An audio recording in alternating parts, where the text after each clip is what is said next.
साबिक वज़ीर ख़जाना हैं, मौजूदा सेक्रेटरी जनरल हैं अवाम पाकिस्तान पार्टी के, किसी तारुफ के मोहताज नहीं है। बहुत शुक्रिया मिफ्ता भाई वक्त देने के लिए।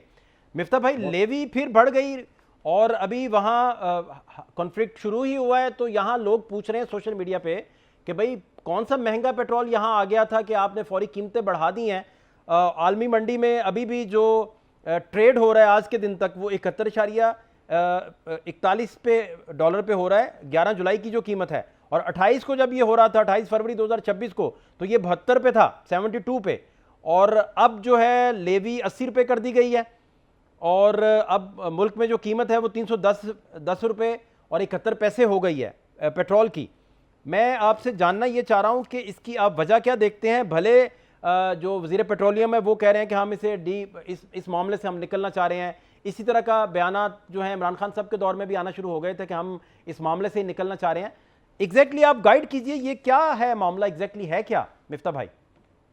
सर, हकाइक पहले आपके सामने रख देते हैं। हुकूमत जो पेट्रोल की कीमत करती है वो एक तो पेट्रोल की कंपनियों को कहा हुआ है कि आप 21 दिन का पेट्रोल पाकिस्तान में रखें और उनके पास अमूमन 21 दिन से ज़्यादा होता है। तो ठीक। ये जो पेट्रोल जो आज हम इस्तेमाल करेंगे वो कम से कम 15 दिन पहले की ख़रीदारी होगी, 21 दिन की ख़रीदारी होगी। तो उस पर तो कीमत का कोई असर नहीं है और इनफैक्ट कीमत का कोई असर नहीं आया है पिछले 15 दिन की प्राइस पे या 7 दिन की प्राइस पे।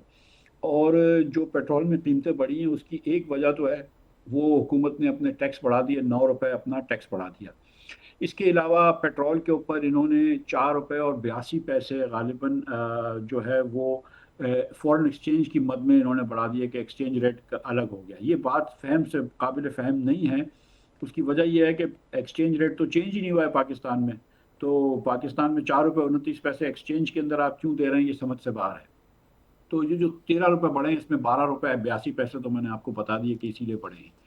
और जो दूसरी बात समझने की वो ये कि 80 रुपए लेवी है और 5 रुपए क्लाइमेट लेवी, यानी कि 85 रुपए टैक्स है पेट्रोल के ऊपर। अच्छा, पाकिस्तान में अमूमन चीज़ों के ऊपर सेल्स टैक्स होता है, जो पेट्रोल पे हम लगाते हैं उसको हम लेवी बोलते हैं। तो सेल्स टैक्स हमारे यहाँ 18% होता है। तो 18% के हिसाब से 40 रुपए बनने चाहिए, लेकिन हुकूमत ने 85 रुपए रखा है। इसका मतलब है कि वो 38% टैक्स ले रहे हैं पेट्रोल के ऊपर। और जो एक तिहाई पेट्रोल की कीमत है 100 रुपए, वो कस्टम ड्यूटी और सेल्स टैक्स की मद में या लेवी की मद में हुकूमत के पास जा रहा है। तो जो 311 रुपए दे रहे हैं आप, उसमें से तकरीबन 111 रुपए आप समझ लीजिए कि हुकूमत के टैक्सेस हैं। 50 रुपए जो हैं वो कंपनियों के मुनाफे हैं और 150 रुपए का हमको पेट्रोल पड़ता है। तो ये रियली हुकूमत की पॉलिसीज हैं जिसकी वजह से ये महंगी हुई है। हुकूमत चाहे तो अपना टैक्स कम कर दे तो कीमत कम हो जाए। हुकूमत ने कीमत बढ़ाने के लिए अपना टैक्स बढ़ा दिया।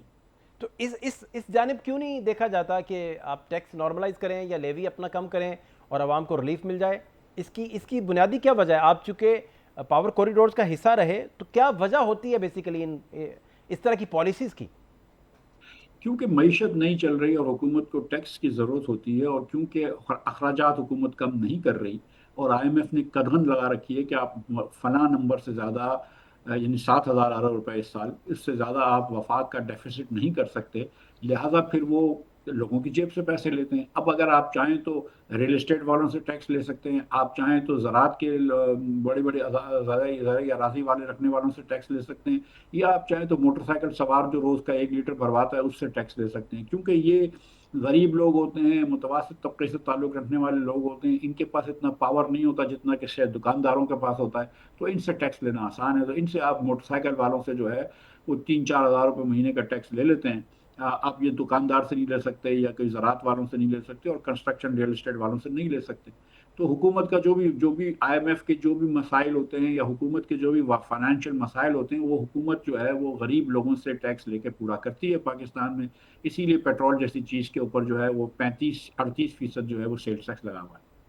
अच्छा, दूसरा, एशियाई तरक्याती जो बैंक है उसने नए माली साल के लिए पाकिस्तान की जो मुआशी शरह नमू है उसका जो 3.7% कर दिया, जो जनूबी एशिया में अफगानिस्तान मालदीव के बाद तीसरी कम तरीन शरह है, नंबर एक बात। दूसरा, बैंक ने इसी रोज़ महंगाई की जो पेशगोई की है वो 8.3% है और बांग्लादेश के बाद खित्ते में दूसरी बुलंद तरीन सतह है महंगाई के मुकाबले में। GDP ग्रोथ जो है हाफ है।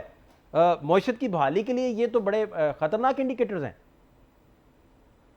देखिए, एशियन डेवलपमेंट बैंक तो आपको एक रिपोर्ट दे रहा है ना। आपकी हेल्थ अच्छी नहीं हो और आप डॉक्टर के पास जाएं और डॉक्टर अगर आपको रिपोर्ट देता है कि भाई तुम्हारा ब्लड प्रेशर हाई है, तुम्हारा ब्लड शुगर हाई है, तुम्हारा कोलेस्ट्रॉल हाई है, तो उसमें डॉक्टर का कसूर तो नहीं है। एशियन डेवलपमेंट बैंक तो गलत नहीं कह रहा आपसे, आपकी कसूर है ना, कि जिसकी वजह से आपकी मईशत की जो सबू हाली का जो जो जो जो वो है मामला इस वक्त, उसको वो बयान कर रहा है। आप तो ग्रोथ नहीं लेकर आए 4 साल में। तो आपने पाकिस्तानियों की औसत आमदन कम की है। आज हर घराने के अंदर औसतन जो है वो पाकिस्तान में आमदन कम है जो 4 साल पहले थी। इन 4 सालों में हुकूमत के दिए हुए आदाद शुमार के मुताबिक पाकिस्तान में 78% महंगाई बढ़ी है। हुकूमत के दिए हुए आदाद शुमार के मुताबिक पाकिस्तान में 29% वो लोग हैं जो उनका 8 हजार सिर्फ 8,485 रुपये से कम वसाइल पर माना जिंदगी गुजारते हैं। गुर्बत, अफलास व भूख में वो जिंदगी गुजारते हैं। ये तो हुकूमत के आदाद शुमार है। तो एशियन डेवलपमेंट बैंक यही कह रहा है कि भाई आपकी जो पॉलिसीज हैं, आप महंगी बिजली बेचते हैं, महंगी गैस बेचते हैं, लोगों के पास पैसा ही नहीं रहता कि वो कुछ चीज़ खरीदें और जिससे सनतें चलें, लिहाजा आपकी जो ग्रोथ है वो नहीं होगी। ये कह रहा है वो एशियन डेवलपमेंट बैंक। अच्छा, दूसरा जो मार्केट में अच्छा खासा मसाइल क्रिएट हो रहे हैं वो एलपीजी की फ़रोख्त पे हो रहे हैं, क्योंकि उसकी कोई फिक्स प्राइस नहीं है। वो 360 से लेकर 450 रुपये फ़ी किलो तक फ़रोख्त हो रही है। इसके मार्जिन देखिए, तकरीबन 100 प्लस का मार्जिन है। और दूसरा, उसकी वजह से फिर नान भाई जो हैं वो लाहौर में भी उन्होंने रोटी महंगी कर दी। 14 रुपये उन्होंने फिक्स प्राइस पे बेचना था, वो 20 पे ले गए। आटे के बहरान की बातें शुरू हो गई। वो कहते हैं कि एलपीजी का मसला है।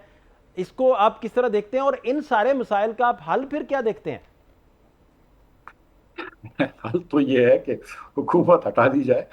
लेकिन गुजारिश ये है कि देखें, 2 साल पहले मुस्लिम लीग ने वादा किया था पंजाब के और पाकिस्तान के काश्तकारों से कि हम आपसे गंदम लेंगे 3900 रुपये मन की। फिर उन्होंने नहीं ली और उनको बेचारों को गंदम जो है वो 2200-2300 रुपये मन या उससे भी कम में बेचनी पड़ी।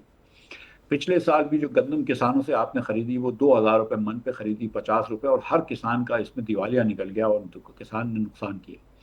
तो इस साल किसान ने गंदम कम लगाई। अब जब गंदम कम लगाई है तो फिर गंदम महंगी हो गई है, गंदम की शॉर्टेज हो गई ना। हुकूमत जो है वो गंदम का इंपोर्ट का कोई काम कर रही है और गंदम जो है वो यहाँ पे 115-117 रुपये तक की हो गई थी। अब मेरे ख्याल से 115 या 110 रुपये की, आज भी 112 रुपये की गंदम। तो जब गंदम महंगी हो जाएगी तो ज़ाहिर है आटा महंगा हो जाएगा। हुकूमत चाहे जो भी डीसी साहब या जो भी एसी साहब या साहिबा जो है जो भी कीमत लिख दें रोटी की, गंदम अगर महंगा होगा तो वो आटा का उसको महंगा, या आटा सस्ता महंगा मिलेगा तो वो उसमें महंगा बेचेगा। उसके बाद ये एलपीजी के जो कारोबारी हैं वो भी इसका फ़ायदा उठाते हैं। और कहीं देखें, कभी कभी जो है मिसाल के तौर पे कभी लाहौर के अंदर शॉर्टेज हो गई, कभी गुजरांवाला में शॉर्टेज हो गई, कभी सरगोदा में शॉर्टेज हो गई, कहीं कराची में शॉर्टेज हो गई, साहिवाल में शॉर्टेज हो गई, तो वो क्या करते हैं कि फ़ौरन कीमत बढ़ा लेते हैं। तो हुकूमत इसका भी कोई सद्देबाब नहीं करती। हुकूमत जो है वो जब भी, फाद भाई, देखा गया है कि जब हुकूमत आवाम और कंपनियों के मुकाबले आमने सामने इनके मफादात होते हैं तो हुकूमत ने हमेशा कंपनियों का साथ दिया है, आम लोगों का साथ नहीं दिया। बहुत शुक्रिया मिफ्ता इस्माइल साहब जी हमारे साथ मौजूद थे, साबिक वज़ीर ख़जाना और सेक्रेटरी जनरल अवाम पाकिस्तान पार्टी। बड़ी डिटेल से अपना पॉइंट ऑफ व्यू दे रहे थे।